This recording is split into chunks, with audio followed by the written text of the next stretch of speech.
नमस्कार दोस्तों, OCN network में आपका स्वागत है। मैं हूं ओमकार चौधरी। जम्मू कश्मीर विधानसभा का विशेष सत्र बुलाया गया है। उसमें उप मुख्यमंत्री ने पहलगाम में जो कुछ क्रूरता हुई है, बर्बरता हुई है, जेनोसाइड हुआ है, उसके खिलाफ जो है वो निंदा प्रस्ताव रखा, जो विधानसभा ने पारित कर दिया है। ये भी अपने आप में मैं कहूँगा कि एक सही दिशा में छोटा-सा कदम है। पूरा जम्मू कश्मीर जो वहाँ के लोग चुन कर के आए हैं विधानसभा में, उनकी तरफ से एक निंदा प्रस्ताव पारित करना और उनके पीछे जो भी हैं, उनका तो इलाज प्रधानमंत्री नरेंद्र मोदी और हमारे देश की सेनाएँ करेंगी। लेकिन जो कवर फायर देने वाले लोग होते हैं, उनको हतोत्साहित करना ज़रूरी है। पूरा देश दम साधे हुए है, उस घड़ी की प्रतीक्षा कर रहा है, जब वो जवाब दिया जाएगा जिसका संकेत प्रधानमंत्री नरेंद्र मोदी ने सबसे पहले बिहार की सभा में दिया और फिर मन की बात में भी उसको दोहराया और ये कहा कि जो भी पीड़ित हैं, उनको न्याय मिलेगा और न्याय मिल कर के रहेगा। जो हमारी सरकार है, वो तो करेगी, वो तो जवाब देगी। उसने जवाब देने शुरू कर भी दिए हैं। 5 बड़े प्रतिबंध ऑलरेडी आयद कर किए जा चुके हैं पाकिस्तान के ऊपर और उससे जो बिलबिलाहट है उनकी, वो देखने को मिल रही है। एक बात कही जाती है कि साहब आप प्रहार करें, आप किसी को सबक सिखाएँ, वो ठीक है। लेकिन सामने वाले को जब ये पता लग जाए कि सबक सिखाया जाने वाला है, वो जो पीरियड है, वो जो इंतज़ार कर रहा है, वो भी एक बड़ी सज़ा होती है। मानसिक यंत्रणा, आज पूरा पाकिस्तान उससे गुज़रते हुए हम देख रहे हैं। जहाँ भी पाकिस्तानी हमारे देश में थे, उनको कहा गया कि आप 48 घंटे के भीतर भारत छोड़ दीजिए, वापस जाइए। इसके अलावा जो है वहाँ पर हम नई-नई खबरें निकल कर के आ रही हैं। सेना के जो बड़े अधिकारी हैं, वो अपनी फैमिलीज़ को सुरक्षित जगह भेज रहे हैं, दूसरे देशों में भेज रहे हैं। यहाँ तक कि मंत्रियों के बच्चे भी परिवार भी विदेश भेजे जा रहे हैं। कई जो इनके कमांड हैं, वहाँ से सेना के द्वारा ही, सेना के अधिकारियों के द्वारा ही रेजिग्नेशन की बातें सामने आ रही हैं, सैकड़ों फौज छोड़ रहे हैं। ये जो दहशत है, ये अपनी जगह है। जो जवाब दिया जाएगा भारत की तरफ से, वो भी केवल भारत और पाकिस्तान नहीं, पूरी दुनिया देखेगी इस बार। ऐसे संकेत मिल रहे हैं। लेकिन आज हम बात इससे आगे की करने वाले हैं और बात एक ऐसी शख्सियत से कर रहे हैं, जो प्राउड सनातनी हैं और जो एक बुलंद आवाज़ हैं, जो तन करके इन लोगों की ज़हनियत के खिलाफ मुहिम छेड़ रही हैं, तन करके खड़ी हुई हैं। नाज़िया इलाही खान मेरे साथ जुड़ रही हैं, पहली बार मेरे चैनल पर। अ, तो मैं उनका स्वागत और अभिनंदन करता हूँ और सभी दर्शकों की तरफ से भी आपका बहुत-बहुत इस्तकबाल, बहुत-बहुत अभिनंदन नाज़िया जी। ओमकार अंकल, जय जय श्री राम, हर हर Mahadev. Thank you so much. ये मेरे लिए बहुत ऑनर की बात है कि मुझे आपके साथ कन्फ्रंटेशन और डिस्कशन का मौका मिला है, और वो भी कश्मीर के मुद्दे पर और पाकिस्तान के लिए डिस्कशन करने के लिए। तो it's an honour for me. Thank you so much. Nazia ji, सबको पता है कि समस्या एक्चुअल में क्या है और हमें ये भी पता है कि इस समस्या की जड़ क्या है और कहाँ है। ये भी हम जानते हैं कि इसकी जड़ कहाँ है। उन जड़ों पर प्रहार करने की ज़रूरत नहीं है क्या? ये जो मदरसे हैं, जहाँ से जिहादी ब्रिगेड तैयार की जाती है, बचपन से ही उनकी नसों में, उनकी सोच में एक ज़हर भर दिया जाता है। क्यों नहीं उन पर प्रहार किया जा रहा है? क्या ज़रूरत है अब हिचकने की? मैं तो कहूँगा कि हमारे यहाँ ही देवबंद से लेकर के और हज़ारों मदरसे अलग-अलग राज्यों में हैं। अगर ये सरकार नहीं कर सकती है, तो फिर कोई भी नहीं कर पाएगा। ओमकार जी, बहुत क्रिस्टल क्लियर बात करना चाहिए हम सबको। और जब से पहलगाम वाला हादसा हुआ, कहीं न कहीं मीडिया के द्वारा, पत्रकारों के द्वारा, प्रिंट मीडिया के द्वारा एक नीपा-पोती का काम स्टार्ट होने लगा। Terror attack, terror attack, terror attack. सच बोलने में पता नहीं कौन-सा डर था, सच बोलने में पता नहीं कौन-सी हिचकिचाहट थी। टेरर अटैक नहीं था, वो हिंदुओं का जेनोसाइड था।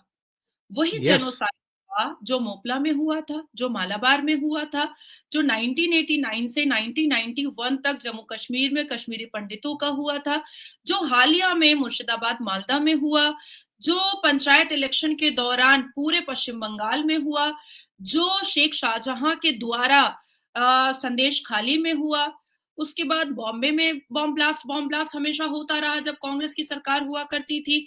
कर्नाटका, केरला, वायनाड, दिल्ली, तो हमने हिंदुओं का नरसंहार और जेनोसाइड को हमेशा टेरर अटैक पहले कहा और उसके बाद फिर अपने डिबेट के माध्यम से लफ्जों का हेर-फेर और लफ्जों के शब्दों के खेल के साथ ये कह डाला कि आतंकवाद का तो कोई धर्म होता ही नहीं है। एग्ज़ैक्टली आतंकवाद का कोई धर्म नहीं होता है, अब तो मैंने भी मान लिया, क्योंकि आतंकवाद का मज़हब होता है। ये ला इलाहा वाले ही जो होते हैं, वही कब पढ़ लेते हैं, तो वो जस्टिस निसार बन जाते हैं कि 3 तलाक हम बैन नहीं करेंगे, इस्लाम पहले है। वो अफ़ज़ल गुरु बन जाते हैं, जो जाकर के पार्लियामेंट पर अटैक कर देता है। वो ओसामा बिन लादेन बन जाता है, जो eiffel टावर को उड़ा देता है। तो मुसलमानों ने हमेशा से, ये शांतिपूर्ण समुदाय ने हमेशा से समझाया कि वो किन लोगों के प्रति अट्रैक्ट होते हैं।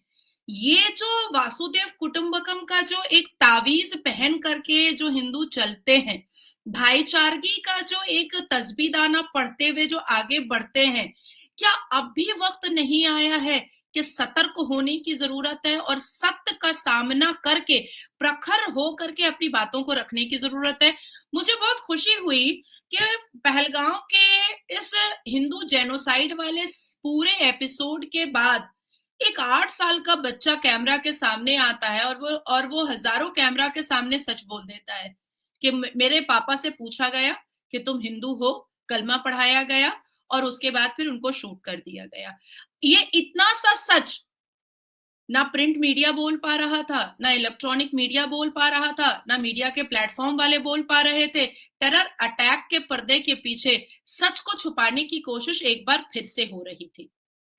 पर उस 8 साल के बच्चे ने अपने पिता को खोया था और बच्चा जो होता है, वो तो भगवान का रूप होता है। वो सच बता दिया, बिल्कुल प्रखर होकर के बता दिया।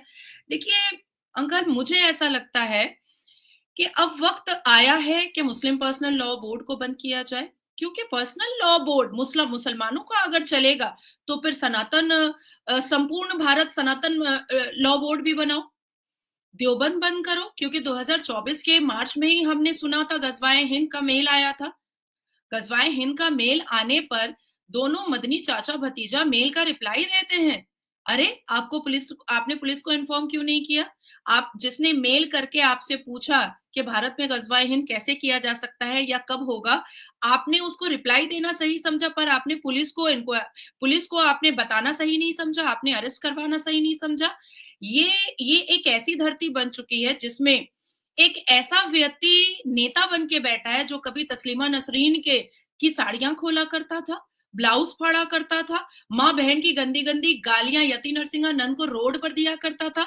उसके बाद फिर आप सोचिए कि कासिम रिजवी जो 1946 में अपनी अपनी पार्टी मुस्लिम लीग के को मदद करने के लिए, पाकिस्तान बनवाने के लिए बनाया था, उसकी पार्टी चला रहा है ऑल इंडिया लगा करके। और वक्फ बोर्ड संशोधन बिल 2025 के कंधे पर बंदूक रख करके कहता है कि भारत देश में करबला का मैदान बनाएंगे, सिविल वॉर करवाएंगे, शाहीन बाग बनाएंगे। क्या देवबंद को बंद करने की जरूरत हमारे हमारे केंद्र की सरकार को समझ नहीं आ रही है? एक खास मखसूस लॉ बोर्ड क्यों चलेगा? मैं जस्टिस खन्ना से भी मुखातिब होकर के पूछना चाहती हूँ कि क्या उन्होंने वक्फ बोर्ड के एक्ट को अपने एलएलबी के सिलेबस की किताब में पढ़ा है क्या? क्योंकि मैंने तो नहीं पढ़ा। 1954 से लेकर के 2025 तक किसी भी एलएलबी के स्टूडेंट ने वक्फ बोर्ड एक्ट को नहीं पढ़ा है। मुस्लिम पर्सनल लॉ बोर्ड को भी किसी भी एलएलबी का स्टूडेंट पढ़ता नहीं है। तो आखिर क्या बात है कि जब हम 3 तलाक का मामला लेकर के जब 1984 से 2017 तक की मुसलमान बेटियां जंग लड़ती हैं, तो सर्वोच्च न्यायपालिका बहुत खुश होता है शरिया के को डिस्कस करने में, कुरान को डिस्कस करने में। ये कैसी बात है? ये कैसे हम सह सकते हैं कि हम अपनी एसएलपी तैयार करते हैं संविधान के बैरिकेड के अंदर, और सामने वाला बिल्कुल सडनली आता है और कहता है कि नहीं, शरिया ये बोल रहा है, मैं जिन्ना की का डिस्कशन ही क्यों करूं? न्यायपालिका के अंदर, जिसको न्याय की मंदिर कहा जाता है, मैं उसमें जिन्ना के लिखे हुए शरिया को डिस्कशन ही क्यों करूं? और अलाउ ही क्यों करते हैं चीफ जस्टिस या सुप्रीम कोर्ट में बैठे हुए काले कोट और संविधान को हाथ में लेकर के अलाउ कैसे कर देते हैं आप कि मुस्लिम पर्सनल लॉ बोर्ड अपनी बातें रखे शरिया वाली? आप अलाउ कैसे करते हैं? तो मुझे लगता है अंकल कि this is the high time कि आप सिर्फ सच बोलते हैं। बहुत हो गया नीपा पोती, बहुत हो गया पर्दे के पीछे छुपना, बहुत हो गया डरना, और बहुत हो गया कि ब्लैस्फेमी की सजा मिल जाएगी, बहुत हो गया कि हमें काट दिया जाएगा। That's it, it's all right. आप डरते रहेंगे, लोग आपको डराते रहेंगे, आप भय खाते रहेंगे, मुसलमान आपको भय में रखते रहेंगे, आप अपनी आवाज बंद करते रहेंगे, वो आपको बंद करवाते रहेंगे, ये कह करके कि वो शांतिपूर्ण समुदाय है। अब अगर इसको डिस्कस करते हैं अंकल, कैसा होता है शांतिपूर्ण समुदाय? अफजल गुरु जैसा होता है? बुरहान वानी जैसा होता है? कैसा होता होगा? यासीन मलिक जैसा होता होगा? कैसा होता होगा? याकूब मेमन जैसा होता होगा? कैसा होता होगा कि उसामा बिन लादेन को अमेरिका पानी में डुबा करके मार देता है और उसके जनाजे की नमाज कश्मीर में होती है? शांतिपूर्ण समुदाय की परिभाषा क्या है अंकल? शांतिपूर्ण समुदाय को अगर भारत की बेटियां कभी डिस्कस करें इंटरनेशनल प्लेटफॉर्म पर, तो वो कैसे डिस्कस कर पाएंगी?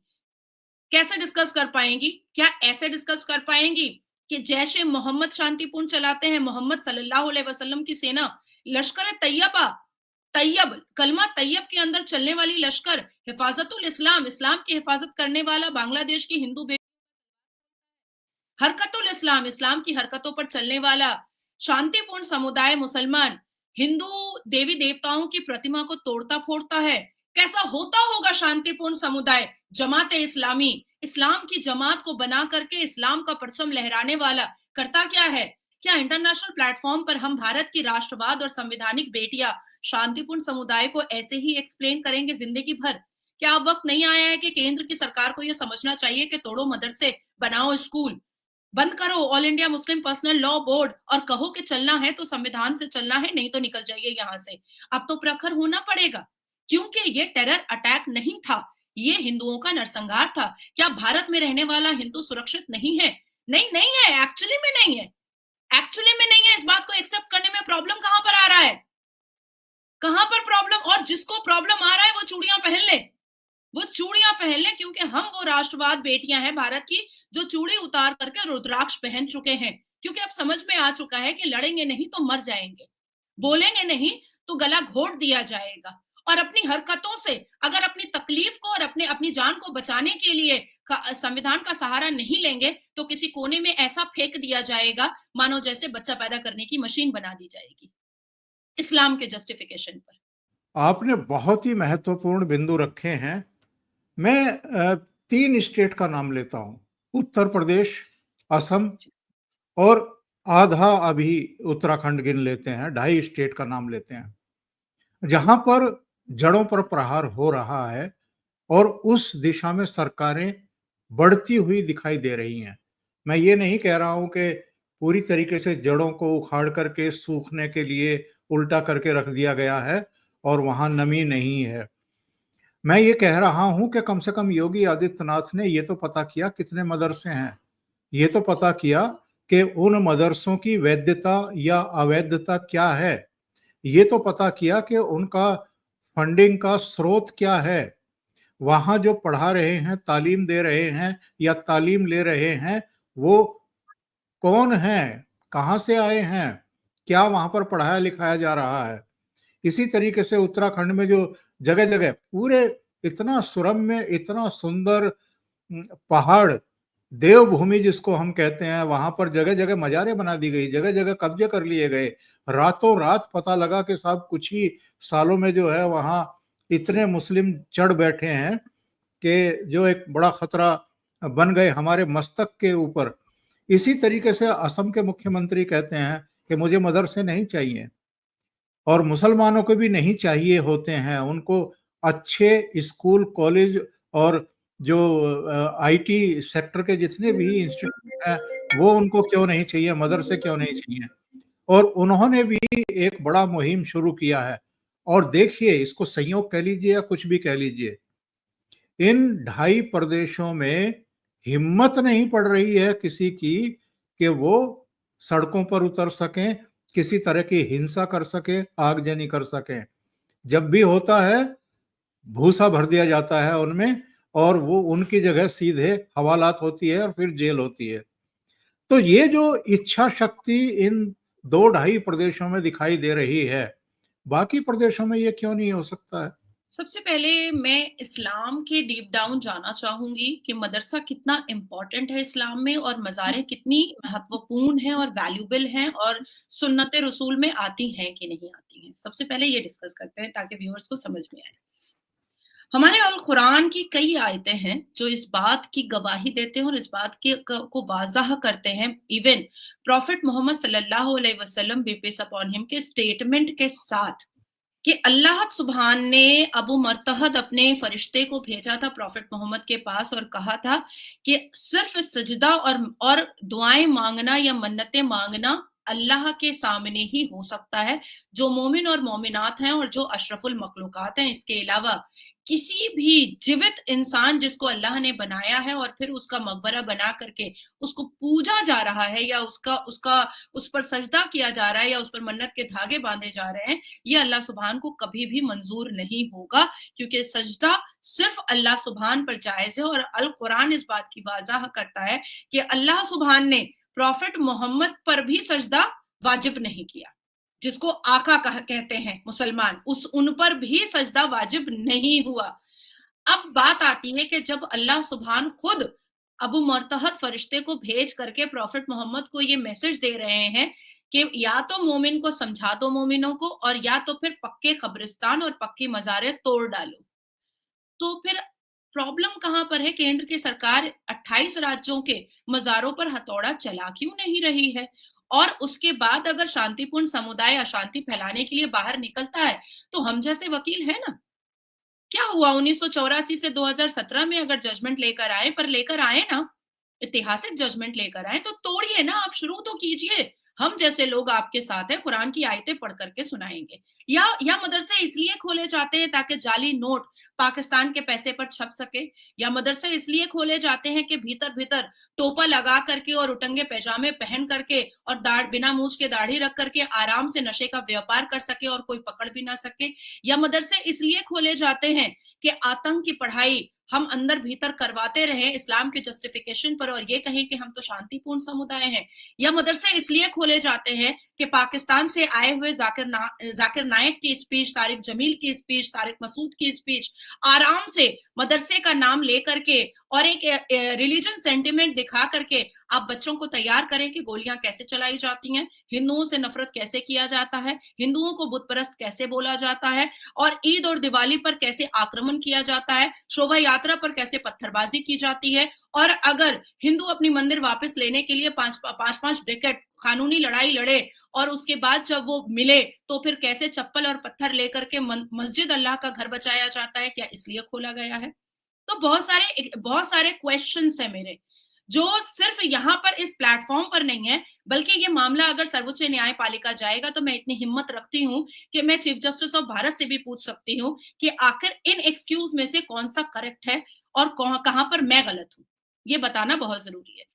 तीसरी जो आपका सवाल था अंकल, जाहिर सी बात है कि आखिर ऐसी कौन सी मजबूरी है, आखिर ऐसा कौन सा हिचकिचाहट है जो बिल्कुल प्रखर होकर के केंद्र की सरकार योगी आदित्यनाथ जी की तरह काम नहीं कर रही है, या पुष्कर धामी जी की तरह काम नहीं कर रही है, या आसाम के मुख्यमंत्री की तरह काम नहीं कर रही है। 1288 मदरसों को बहुत आराम से आसाम के मुख्यमंत्री ने तोड़ा और किसी ने कोई चू नहीं कर पाया। आप सोचिए, तो 3 दिन पहले की बात है, 23 तारीख को आसाम की पुलिस ने बदरुद्दीन अजमल के विधायक को अरेस्ट कर लिया। क्यों अरेस्ट किया? क्योंकि वो वीडियो बना करके डाल रहा था और वो मुसलमान टेररिस्ट के समर्थन में और उसका डिफेंस लेने के लिए बात कर रहा था। तो विद इन 35 मिनट्स अरेस्ट हो गया। वो वीडियो वायरल हुआ और 35 मिनट्स के अंदर वो अरेस्ट हो गया। तो आखिर ऐसी कौन-सी मजबूरी है कि केंद्र की सरकार जिसके पास इतनी पावर है, जिसके पास इस देश के तकरीबन 130 करोड़ लोगों का समर्थन है, वो प्रखर होकर के काम क्यों नहीं कर पा रही है? मुझे लगता है सबसे पहले तो राष्ट्रपति शासन पश्चिम बंगाल में लगाना चाहिए, क्योंकि पश्चिम बंगाल तो ऐलानिया तौर पर वहाँ के राज्य सरकार के सबसे महत्वपूर्ण जो मंत्री हैं फरहाद हकीम के द्वारा ये कहा जा चुका है कि वो मिनी पाकिस्तान बन चुका है। वहाँ के मुसलमान विधायक खुले लफ्ज़ों में कहते हैं कि उनके लिए पहले इस्लाम है, बाद में संविधान है। वहाँ के विधायक खुले लफ्ज़ों में कहते हैं कि जहाँ पर 80% मुस्लिम है और 20% हिंदू है, गंगोत्री नदी में डुबा-डुबा करके मारेंगे। पश्चिम बंगाल अभी के विधायक झारखंड के मंत्री ने कह दिया जी। कि कुरान तो हमारे दिल में है और संविधान हमारे हाथ में है। जी, एग्ज़ैक्टली। तो फिर आखिर ऐसी कौन-सी मजबूरी है कि ऐसे राज्य जो मिनी पाकिस्तान बन चुके हैं, ऐसे राज्य जहाँ के विधायक जो संविधान हाथ में लेकर के असेंबली में शपथ लेते हैं, लेकिन वो इस कट्टर इस्लामिक और इस्लामिक एक्सट्रीमिस्ट साबित हो चुके हैं, तो ऐसे राज्यों में राष्ट्रपति शासन लगाने में देर कैसी? या हिचकिचाहट कैसी? तो मुझे लगता है कि केंद्र की सरकार को थोड़ा और भी वास्ट और फास्ट होने की ज़रूरत है। जैसे मुझे याद है कि उरी के वक़्त 2016 में आदरणीय प्रधानमंत्री श्री नरेंद्र दामोदर दास मोदी जी ने कहा था कि खून और पानी एक साथ नहीं बह सकता। उसके बाद चुट-पुट छोटे-बड़े बहुत सारे हिंदुओं के नरसंहार होते रहे, होते रहे, होते रहे। एक संदेश बहुत ही महत्वपूर्ण तरीके से और बहुत बड़ी ज़िम्मेदारी के साथ हमारे आदरणीय प्रधानमंत्री ने पाकिस्तान को दे दिया था कि खून और पानी एक साथ नहीं बहेगा और उन्होंने सिंधु नदी के बारे में उसी वक़्त एक एक न नोट नोट उन तक पहुँचा दिया था। पर इनका दिमाग तो खाली रहता है, ये तो जज़्बे वाली कौम है, फ़ी सबीलिल्लाह वाली कौम है, लेकिन 2000 से 16 से 2025 तक का इंतज़ार क्यों था? ये तो और जल्दी हो सकता था, ये तो और पहले हो सकता था या 45 घंटे में पाकिस्तानियों को बाहर निकालना। आज समझ में आया अंकल कि ये शाहीन बाग पे बैठती कौन थी? अब समझ में आ रहा है कि ये जंतर-मंतर पे बैठती कौन थी? समझ में आ रहा है कि ये आज़ादी के नारे कौन हिजाबन और जिहादन लगाती थी? क्योंकि इनके बाबुल तो थे भारत के, लेकिन ये बुलबुल तो हो चुकी थी पाकिस्तान के पुरुषों की। तो ज़ाहिर-सी बात है कि ये जिनकी बुलबुल हैं, उन्हीं का गाना गाएँगी ना। जो सुर बुलबुल ने सिखाया है उसी का संगीत आलाप करेंगी ना ये तो। तो समझ में आया ना? आप सोचिए सिर्फ पंजाब से 83,000 मुस्लिम महिलाओं की शादी पाकिस्तानी पुरुषों से हुई है। मैं अभी महाराष्ट्र में हूँ। मुझे पता चला कि नालासोपारा में और डोंगरी में और धारावी में मतलब जो हिंदू बच्चे पाकिस्तान के झंडे को ज़मीन पर बिछा रहे थे, तो महिलाओं ने उन पर आक्रमण कर दिया। उनको न उनको जलाने जलाने के लिए आगे बढ़ गई, उनको नोचने और चीर-फाड़ करने के लिए आगे बढ़ गई कि आप पाकिस्तानी झंडे को ज़मीन पर लगा कैसे सकते हैं? अरे क्यों नहीं लगा सकते? क्यों नहीं लगा सकते? हमारे भारत के नागरिक को वो मार रहे हैं, हमारे भारत के बिल्कुल। नागरिक को वो धर्म पूछ करके मार रहे हैं, तो हम क्यों नहीं लगा सकते? तो ये सेंटीमेंट अब खुल कर के सामने आया है, बुर्का खुल चुका है। बहुत ही अहम बातें आपने कही हैं नाज़िया जी। लेकिन इनको कवर फायर देने वाले कम नहीं हैं हमारे यहाँ। इकोसिस्टम के पूरा गिरोह है साहब, जो चैनल भी खोले हुए हैं और जो तुरंत इनके बचाव में आगे आ जाते हैं, एक नैरेटिव सेट करने की कोशिश करते हैं। मुझे तो ताज्जुब होता है कि कांग्रेस पार्टी मणिशंकर अय्यर जैसों को रखती है, राशिद अल्वी जैसों को रखती है। कई ऐसे नाम हैं जो पाकिस्तान के लिए यहाँ पर फील्ड सजाते हैं और एक नैरेटिव सेट करने की कोशिश करते हैं। इससे ज़्यादा हैरत की बात मेरे जैसे लोगों के लिए, आपके जैसे लोगों के लिए हो नहीं सकती कि मणिशंकर अय्यर ये दुस्साहस करते हैं कहने का कि सब अनफिनिश पार्टीशन की वजह से ये समस्याएं खड़ी हो रही हैं। कितना बंटवारा करोगे देश का, कितने टुकड़े करवाओगे और कब जाकर के तुम्हें तसल्ली मिलेगी?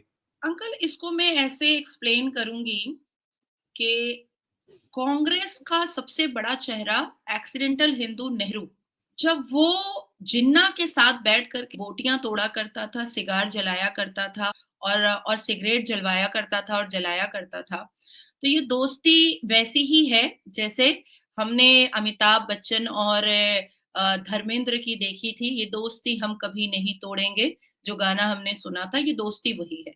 आप सोचिए कि सिंधु नदी का जब इन्होंने समझौता योजना साइन किया था, तब भी देश के पार्लियामेंट में, लोकतंत्र के मंदिर में ये आवाज़ उठी थी कि आपने 80% पानी दे दिया पाकिस्तानियों को। ये तो आपने भारत के लोगों के साथ बहुत बड़ा पाप किया है, ये गलत किया है। उसके बाद फिर जब गांधी ने मंदिर में बैठ करके कुरान की आयतें पढ़ी थी, तब भी भारत देश के हिंदुओं ने आवाज़ उठाई थी कि ये अब आपने बहुत बड़ा गलती की है और अगर आपको इसको इक्वल करना है, तो फिर मस्जिदों में बैठ करके श्रीमद् भगवत गीता के अध्याय भी पढ़ दीजिए। लेकिन नहीं, नहीं हुआ और कहीं न कहीं कांग्रेस ने हमेशा हिंदुओं को डराने की, चमकाने की, धमकाने की कोशिश करने की पूरी मतलब प्रक्रिया और पूरी स्ट्रैटेजी पर वो सेट रहे। डर उसी वक़्त हो चुका था जब इस देश का पहला शिक्षा मंत्री एक अरब से आया हुआ फ़ारसी और अरबी समझने वाला व्यक्ति बना था।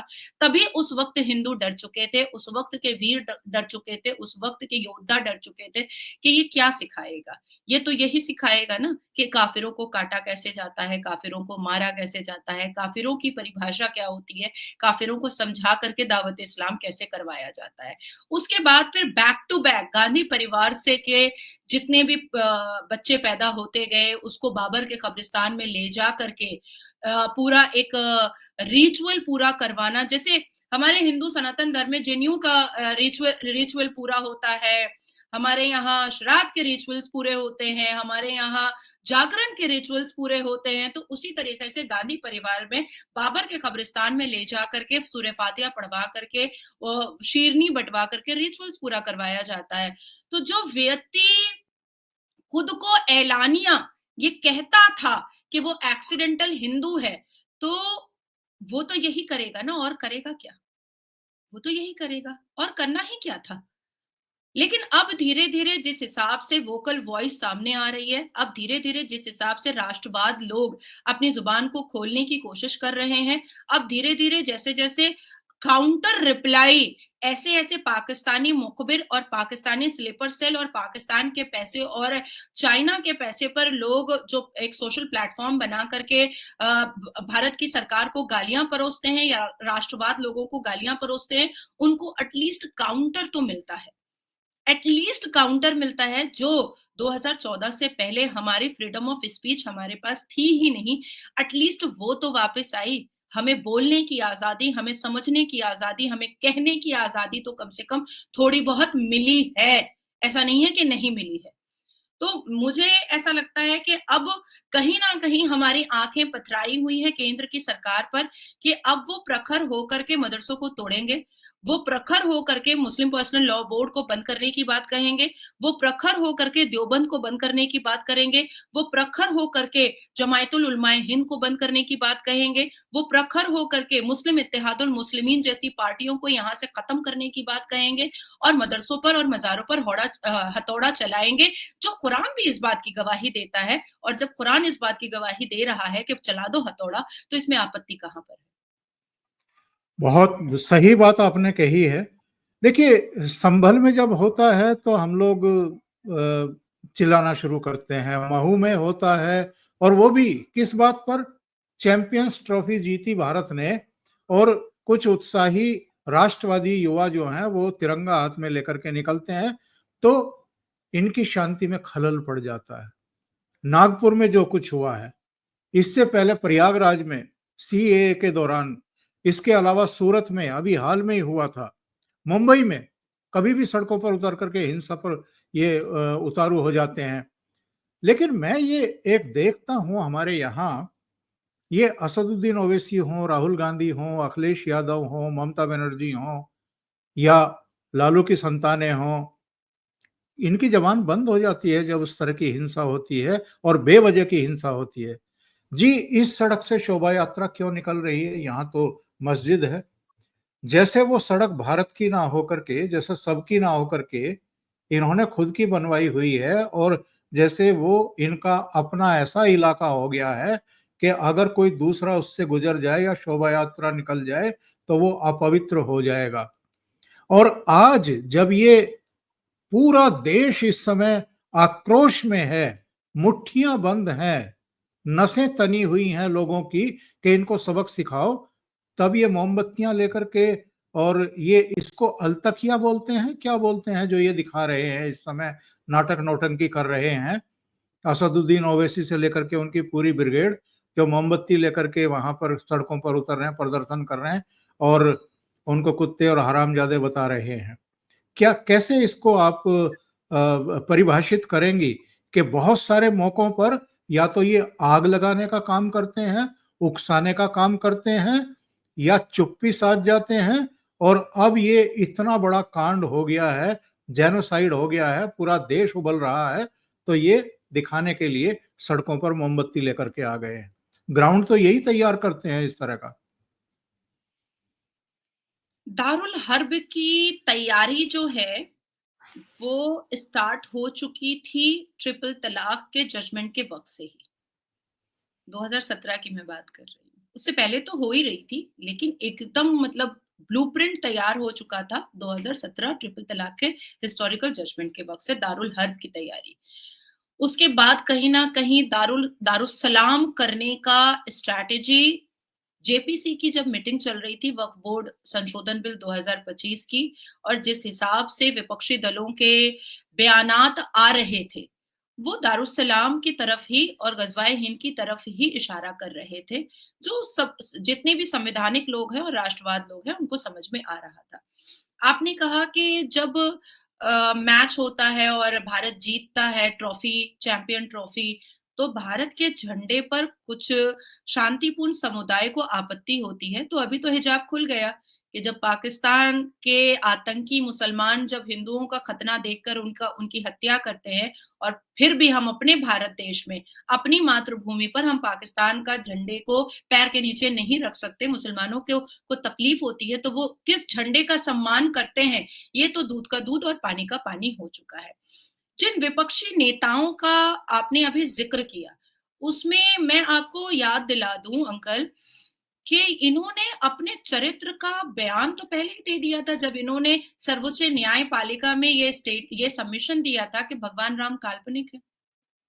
अभी हालिया में कुंभ हुआ था और कुंभ में किसी ने कह दिया मौत का कुंभ है, किसी ने कह दिया कि कुंभ में मोलेस्टेशन हो रहा है, किसी ने कह दिया कि वीआईपी सेक्टर बना दिया गया है, किसी ने कह दिया कि कुंभ एक तमाशा चल रहा है, किसी ने कह दिया कि वो तो पूरे वक्फ की प्रॉपर्टी है, किसी ने कह दिया कि वहां पर सिर्फ ऐश और अय्याशियां हो रही हैं, किसी ने कह दिया कि हमें हमें जाने की जरूरत ही क्या है और छुप कर जा करके नहा के भी आ जाते हैं, गंगा स्नान करके भी आ जाते हैं। उसके बाद आप देखिए कि जब राम मंदिर के पक्ष में हमारे संत और महंत जब अपनी जान की बिना परवाह किए राम मंदिर के लिए आंदोलन कर रहे थे, तो यही अखिलेश यादव के पिता अब्बा मुलायम सिंह यादव ने प्राइवेट जेट से संतों और महंतों के कलेजे पर गोलियां चलवाई थी। तो इन्होंने अपने रिलीजन का परिचय तो बहुत पहले दिया था। बस हम ही इंतज़ार कर रहे थे कि भाई खुल के तू सामने आ जा। हम इशारों को समझ नहीं रहे थे। हम इग्नोर कर रहे थे। हमारे अंदर क्या है ना अंकल, इग्नोरेंट बहुत ज़्यादा है। अब सुधर जाएगा, अब संभल जाएगा, शायद अब हिंदुत्व जाग जाएगा, शायद अब मातृभूमि के लिए मोहब्बत जाग जाएगी, शायद अब इस्लाम घर में और संविधान पहले हो जाएगा। लेकिन ऐसा नहीं है। अब इसकी पॉलिटिकल स्ट्रैटेजी मैं बताऊंगी बहुत छोटे में। ये बात विपक्षी दलों को बहुत अच्छे से पता है कि उनका अस्तित्व खत्म हो रहा है, क्योंकि जिस तरीके से अवेयरनेस प्लेटफॉर्म के जरिए देश के हिंदू जाग रहे हैं, ये उनको समझ में आ रहा है कि पॉलिटिकल अस्तित्व और पॉलिटिकल आइडेंटिफिकेशन नील बटा सन्नाटा धीरे धीरे होता चला जा रहा है विपक्षी दलों का। तो इनको बस एक चीज समझ में आ चुकी है कि अपनी लग्जेरियस लाइफ का जो लस्ट इनके जुबान पर लग चुका है, और सत्ता में अब तो बैठ नहीं पाएंगे तो कम से कम चेयर तो रहे, सत्ता नहीं कुर्सी तो रहे। अब वो कुर्सी विपक्षी दल की रहे, अब वो कुर्सी सिर्फ मात्र एक विधायक की रहे, अब वो कुर्सी मात्र एक सांसद की रहे, लेकिन रहे सिर्फ उसको बचाने के लिए पाकिस्तानी मानसिकता, जिहादी और आतंकी मानसिकता जैसे शांतिपूर्ण समुदाय का समर्थन ये खुले आम कर रहे हैं और मैदान में उतर करके कर रहे हैं, ताकि इनको इनके वोट से इनका चेयर बच जाए। That's it. इसके अलावा कुछ भी नहीं है, कुछ भी नहीं है। इनको भी पता है कि ये क्या कर रहे हैं। बस डर इस बात का है कि अगर दोबारा महाराणा प्रताप की छवि सामने आ गई, दोबारा संभाजी महाराज जैसी कोई छवि सामने आ गई, दोबारा अगर झांसी की रानी जैसी कोई छवि सामने आ गई, तो कहीं ऐसा ना हो कि अवैसी की शेरवानी और अखिलेश का सलवार खोल करके रोड पर मारने की नौबत आ जाए। बस इतना ही है। और जो असली मुसलमान हैं, वो तो हिजाब से भी मुक्ति पा रहे हैं। वो तो अब खुली दुनिया में दुनिया के साथ कदम ताल करके आगे बढ़ने का संकल्प और जज्बा भी दिखा रहे हैं। ये जो कन्वर्टेड हैं, ये जो नकली हैं, इन्हीं में कट्टरता ज्यादा है। यही गजवाए हिंद का सपना लेकर के सब कुछ तबाह करने पर उतारू हैं। बांग्लादेश में भी खत्म कर दो, पाकिस्तान में भी खत्म कर दो, धर्मस्थल तोड़ दो, गले काट दो। अभी मुर्शिदाबाद में जो पिता पुत्र मूर्तिकारों का हुआ है, ये अगेन अगेन मैं कहूंगा कि एक ऐसी आंख खोल देने वाली घटना है कि इसके बाद भी अगर दिमाग ठीक नहीं होते हैं लोगों के, और इनकी साजिश और इनका जो ध्येय है, हेतु है, मकसद है, वो अगर समझ में नहीं आता है, तो बहुत देर हो चुकी होगी। अंकल, मैं इसको बहुत छोटे में आपको एक्सप्लेन करके फिनिश कर दूंगी। अब वक्त आया है टिट फॉर टैट का। अब वक्त आया है कि देश की सरकार से भारत के नागरिक जो मातृभूमि की को पूजते हैं, वो जनरल आसिम मुनीर का सिर मांगे सीधा सीधा। हमारे भारत में मदरसे के अंदर आतंक सिखाया जाता है, इसको एक्सेप्ट कर ले। और आप 2-4 आतंकियों को मारिएगा, आप 4-5 जिहादियों को मारिएगा, उससे कुछ भी प्रॉब्लम सॉल्व नहीं होने वाला है, नहीं होने वाला है। भारत की सेना बहुत स्ट्रांग है। हम पूरी दुनिया में डिफेंस पे चौथे पोजीशन पर हैं। हमारी इकोनॉमिकल सिस्टम बहुत वास्ट और फास्ट है। हमारी ट्रीटी, हमारे बायलैटरल रिलेशन बहुत अच्छे हैं। जब सऊदी अरब, यूएई पूरा, मोहम्मद बिन सलमान इस बात को ऐलान कर सकते हैं कि मैं इस्लामिक एक्सट्रीमिस्ट को एक्सेप्ट नहीं करूंगा। जब मोहम्मद बिन सलमान मदीना मुनव्वरा और मक्का मुअज्जमा में तवाफ करते हुए मुसलमान जो फिलिस्तीन का झंडा लहरा रहे थे, उनको अरेस्ट करके कोड़े बरसवा सकते हैं, तो असदुद्दीन अवैसी को अरेस्ट करके कोड़े क्यों नहीं बरसाया जा सकता है? जब पूरा यूएई बिल्कुल शांति और अपने आप को इम्प्रूव और रिफॉर्म करने पर आ सकता है, कुरान की 26 आतंकी आयतों को वो म्यूट करवा सकता है, तो फिर हमारे हमारे भारत में किस बात की देरी हो रही है?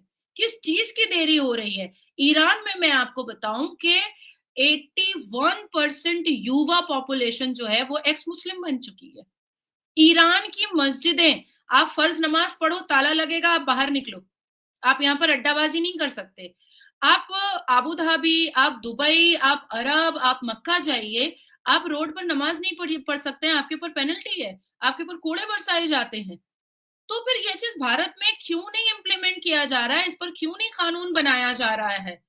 इस पर सख्त कानून बना करके आप क्यों नहीं इम्प्लीमेंट करवा रहे हैं? जो रोड पे नमाज पढ़ेगा उसके ऊपर 500 रुपए पेनल्टी और 2 दिन का जेल।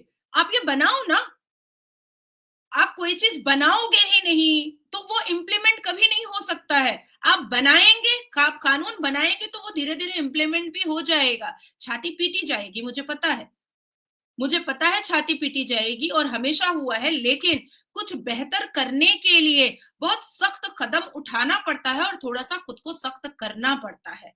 जब मोहम्मद बिन सलमान खुले अंदाज में 4-4 5-5 फ्लाइट जो है वो खड़ी कर करके पाकिस्तानी बेहुदे मुसलमानों को भर भर करके वापस भेज सकता है, तो आप क्यों नहीं भेज सकते हो? आप भी भेज सकते हो कि भारत में रहना है तो संविधान मानना है, भारत में रहना है तो यहाँ की संस्कृति मानना है, भारत में रहना है तो यहाँ की सभ्यता मानना है, और अगर आपको गजवाए हिंद का सपना देखना है, देन गो टू पाकिस्तान।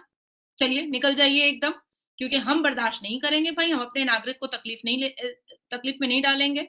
तो ये जो पाकिस्तान का है, या तो एकदम नेतन्याहू 2.0 बनना पड़ेगा हमारे आदरणीय प्रधानमंत्री को और पूरा तख्ता पलट खत्म कर दीजिए पाकिस्तान को, क्योंकि जब जो कभी था नहीं वो कभी ना हो, तो इसमें आपत्ति कहां पर है? इसमें प्रॉब्लम कहां पर है?